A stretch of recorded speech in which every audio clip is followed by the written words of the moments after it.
can step down from this stage, but not from the presidency. Sa pagpapatuloy ng serye ng special report tungkol sa managawa ng Administrasyong Arroyo, suriin naman natin ngayon ang kanyang pamamahala. Marami raw na ipatupad na kautusan at nalikhang ahensya si Pangulong Arroyo, pero nirinig din naman ang maraming kontrobersya ang kanyang panunungkulan. Ang naging pamana ni Gloria sa pamamahala, tinutukan ni Teresa Andrada. Immoral ang walang sawang pagtatamasa ng mayaman at makapangyarihan. Immoral ang pagkamanhid at katiwalian ng pamalaan. Samantalang kinakapos ang mahirap. I accuse Joseph Ejercito Estrada. The articles of impeachment and filed by the Senate are forbid proceedings. Uminom po ng ice tea, hindi po niya kinain, Your Honor. The no votes have it.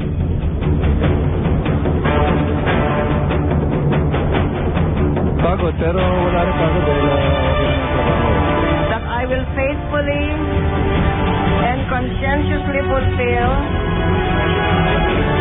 my duties as President of the Philippines. Marami noon ang umasa, mababago ng bagong luklok na Pangulo ang pamamalakad sa gobyerno. 4 na araw pa lang sa trabaho, nabahira na ng paratang ng anomalya ang Administrasyong Arroyo. Inaprubahan kasi dito ang kontrata sa isang planta sa Laguna sa kabila ng mga isyu ng irregularidad, partikular sa bidding at di pagsunod sa tamang proseso. Sinampahan pa ng kaso sa Sandigan Bayan si dating Justice Secretary Hernando Perez dahil sa paghingi umano ng tumpat na $2 milyong. Pero noong isang taon, tuluyan na itong ibinasura ng Sandigan Bayan sa dahilang huli na raw ang ombudsman sa pagsasampa ng kaso. Dahil ako ay naluklok sa pagkapangulo, dala ng malawakang galit sa anomalya, alam kong kailangan wakasan ang katiwalian. Sa papel, maganda ang record ng Pangulo sa paglaban sa katiwalian. Nakapagpalabas siya ng 32 executive orders at samot-saring kautusan at proklamasyon kontra korupsyon. Nakapagpasa ng 4 na batas laban sa katiwalian at nakabuo ng 13 anti-corruption agencies at constitutional bodies, kabilang ang Presidential Anti-Graft Commission. Oh, nako! Kung batas nga raw ang pag-uusapan, very strong ang rating ng Pilipinas ayon sa report ng Global Integrity, isang international organization na nagmumonitor ng katiwalian at pamamahala sa mga bansa sa buong mundo. Pero sa 9 na taon ni Gloria, nagsulputan ang mga reklamo ng katiwalian at panloloko. Ang Diosdado Macapagal Boulevard umano'y overpriced ng 600 milyong piso ayon mismo kay Sulpicio Tagut, dating direktor ng Public Estate Authority na siyang namamahala sa proyekto. Nitong Marso, sinimula na ng Sandigan Bayan ang paglilitis laban sa ilang opisyal ng PEA. Ang North Rail Project na iginawad ang kontrata sa isang Chinese company, illegal daw dahil di dumaan sa public bidding ayon sa UP Law Center. Hanggang ngayon, nasa Korte Suprema pa rin ang kasong isinampa ni Attorney Harry Roque na humihinging ipawalang bisa ang kontrata.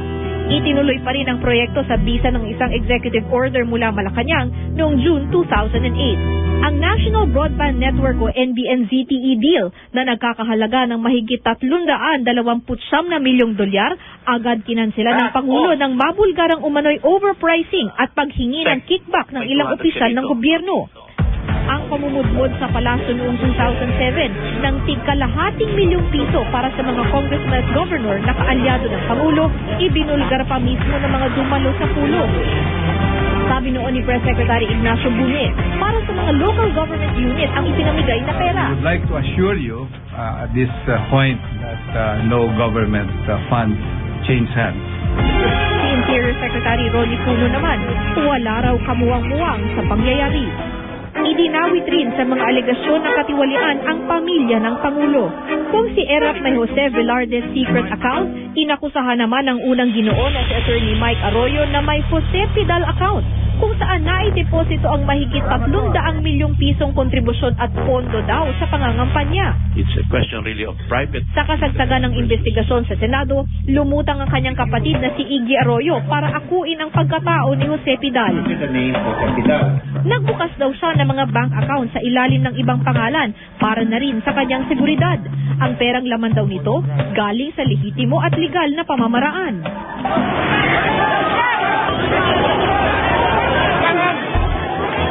Ang termino ni Arroyo pinotakti ng mga protesta at umani ng 8 impeachment complaints mula 2005 hanggang 2008. Kaya sa termino ni Arroyo, binansagan noong 2007 ang Pilipinas na pinaka-corrupt sa Asia ng Hong Kong-based Political and Economic Risk Consultancy Limited. I pledge to you a government that will live within its means and put every spare peso to real work. Noong 2004, naglabas pa nga ng administrative order ang Pangulo para sa pagtitipid ng gobyerno. Pero noong isang taon nga lang, nabisto pang naghapunan ang Pangulo sa isang mamahaling restaurant sa Amerika at gumastos ng $20,000 o halos ₱1 milyon. Pero paliwanag ng palasyo, hindi naman pera ng bayan ang ginastos. Sinagot daw ang engrandeng hapunan ni Congressman Ferdinand Romualdez ng Leyte. I shall have balanced the budget by collecting the right revenues and spending on the right things. Sa huling ulat ng National Treasury sa pagtatapos ng 2009, kapos ng halos 300 bilyong piso ang pera ng gobyerno. Hindi naabot ang target na koleksyon na mahigit 1 trilyong piso para matustusan ang lahat ng gastusin noong isang taon. Kinakapos, kaya ang bansa kailangang mangutang.